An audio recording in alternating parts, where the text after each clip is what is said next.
Where's my future wife?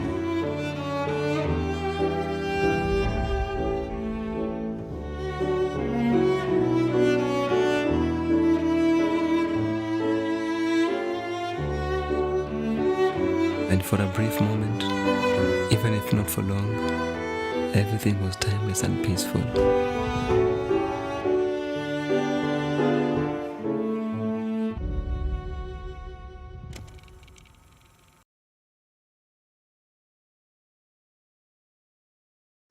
In 2093, filmmaker Kuve visits Umata to document life after a war banned modern tech. Local filmmaker Mumbi challenges him to create without AI, leading him to discover beauty in life's simple moments. Memory of Princess Mumbi will be screening at this year's Sydney Film Festival. Friends and lovers, we're so early, there aren't even screening dates, so check the show notes and the Sydney Film Festival website when this interview comes out. We have the great opportunity to chat to Damien Hauser today. Damien, thank you so much for your time and welcome to the For Your Reference podcast. Thank you for having me.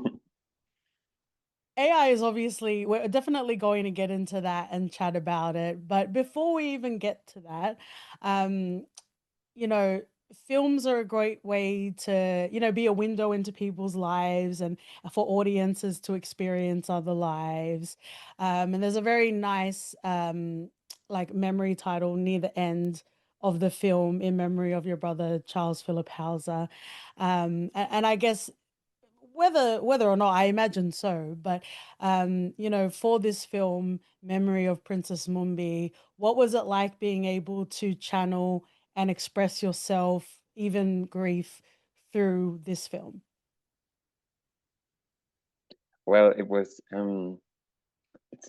actually it was crazy because I didn't really do it on purpose. Mm, Because when I did the film, he just passed away like 1.5 months ago, and this mm, film was really a way for me to try to distract myself as well from kind of like trying to live like to go on with my life, but also just have try to find something that is fun to me, and that's why it was so yeah. important to make a film.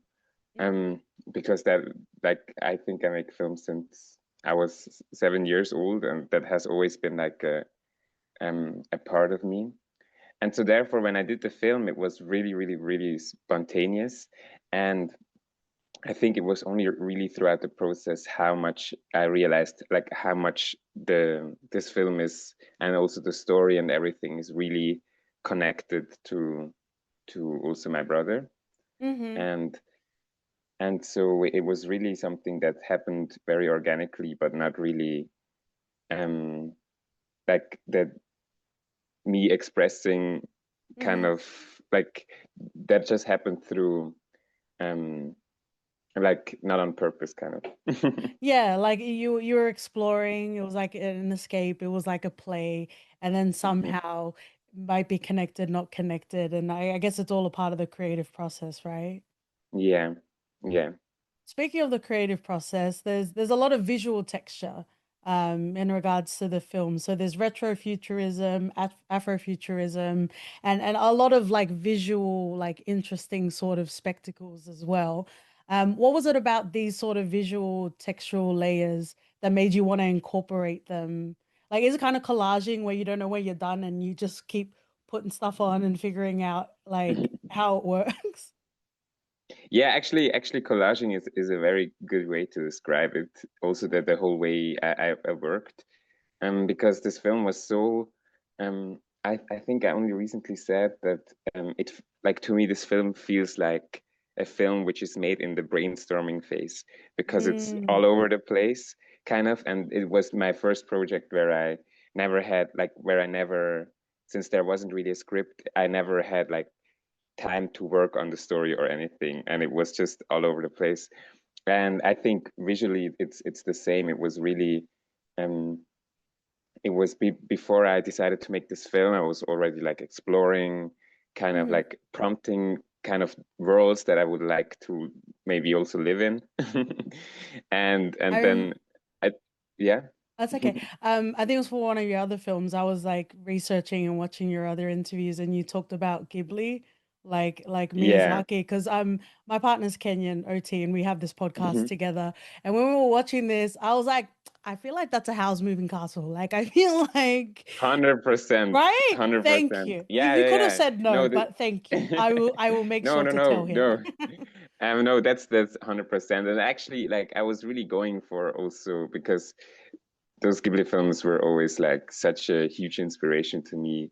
Not Yeah. like not only visually, but also the stories and it was very funny, like trying to prompt kind of like worlds which kind of are Ghibli-like, but as well very African as well. And it was very Yeah. funny because the Ghibli aesthetic is actually very inspired by Swiss and Italian culture often. Like Well, if Howl's you Moving look Castle at, was a book, right? yeah, it was I think even an Italian book. Yeah, it's a European. I can't remember which European, but I remember, I've Yeah, read the yeah. book. Yeah. And it was kind of funny because I grew up in Switzerland, and Mm.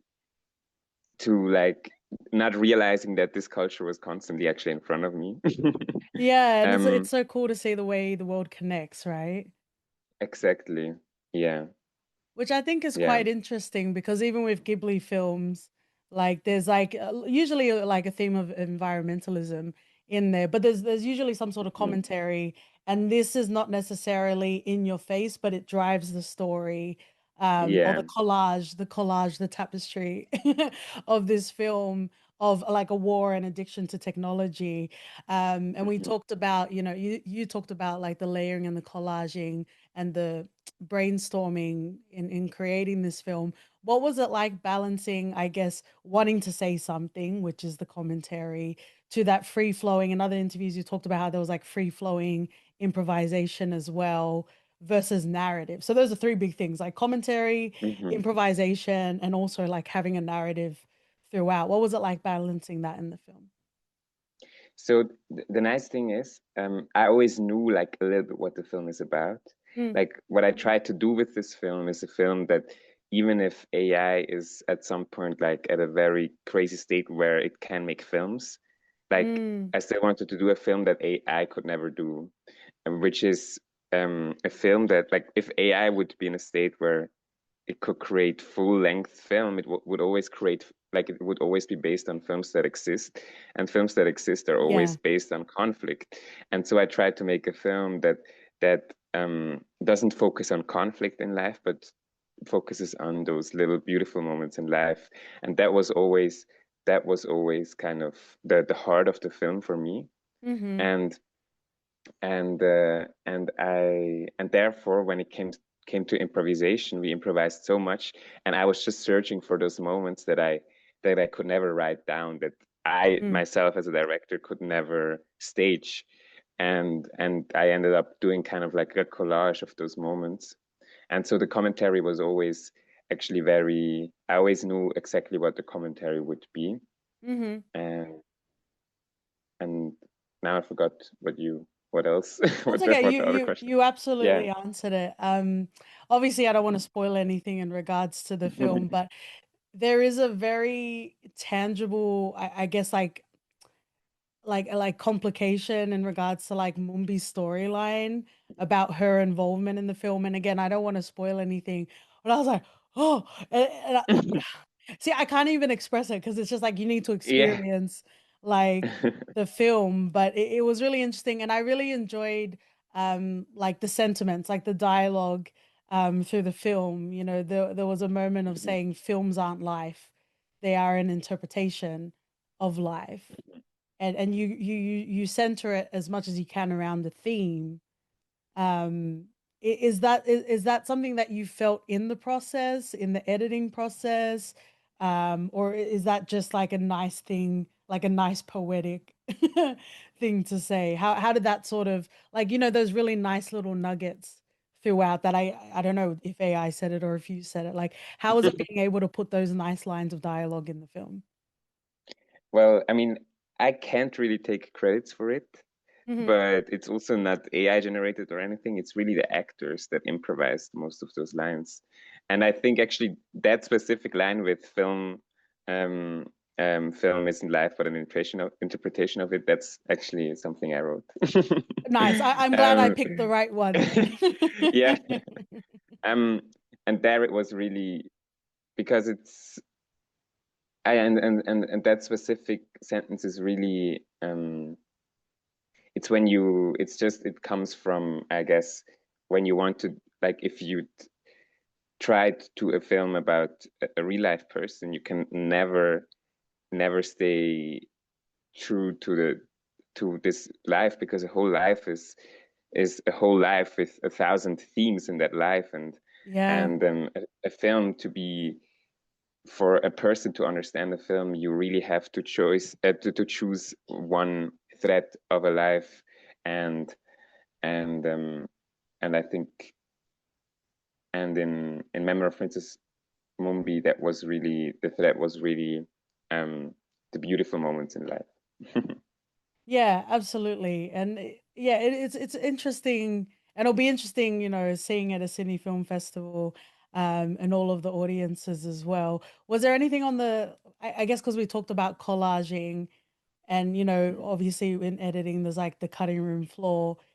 Was there ever a moment where you felt like it's done, or like, say for example, I've started collaging like my little, like, every month of my life little Polaroids and Mhm. stuff, like, but you can just keep going really, but did you ever feel like with your film you're like, okay, this is the last little sparkle, like it's done now? Do you ever feel like that, or you have to give yourself a deadline? I usually give myself deadlines, but then I always usually like feel that way, because when I was on set, I was completely free, and I think we gathered over 44 hours of footage, and it wasn't Mm, like repetition, but it was actually 44 hours of different yeah. conversations. Um, like there could be a 44-hour length version of this film, Hmm. and and in the editing process, it was really about somehow making the story work and kind of like fix the things. So it's always the problem is always very obvious. You show it to people, you see this doesn't work, and then you have to work on it. Actually, the very first version was 2 hours long, and I was Mm, really like all about beautiful moments in life and stuff, because this whole film asks the question, do human need conflicts, or can we also yeah. live without it? Hmm.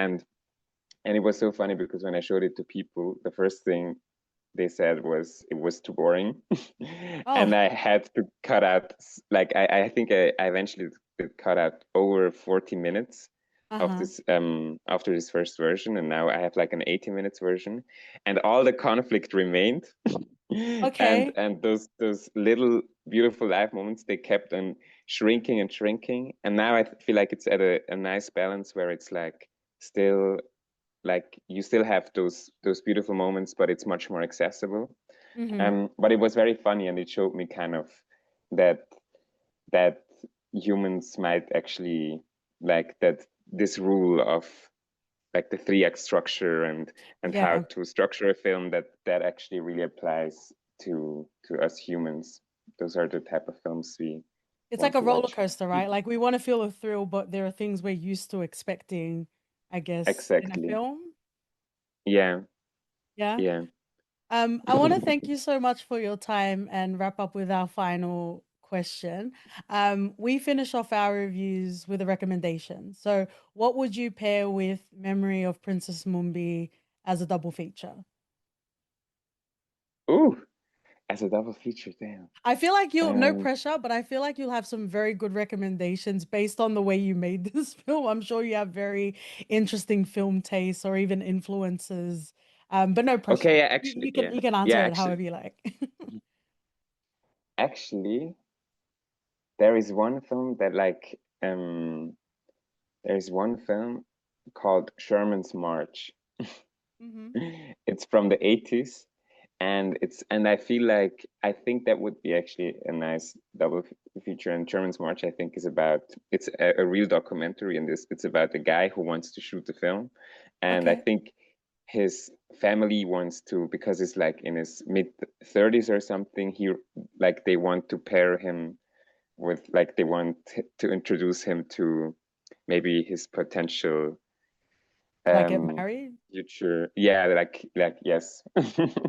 And it's very funny because he's really just like he's constantly recording his surroundings, Yeah. and I feel like that the fact that those people are aware that he's recording, and also sometimes like maybe even like they have to laugh about or they Uh-huh. address everything, it makes it so much more real, because it's not a documentary that where the filmmaker's kind of like where the filmmaker is hiding behind the camera and They're right. They're not the subject, right? acknowledging that he's, yeah, but they are there. And I feel like I love those kind of films because they're usually very, very personal, and it's, Mm-hmm.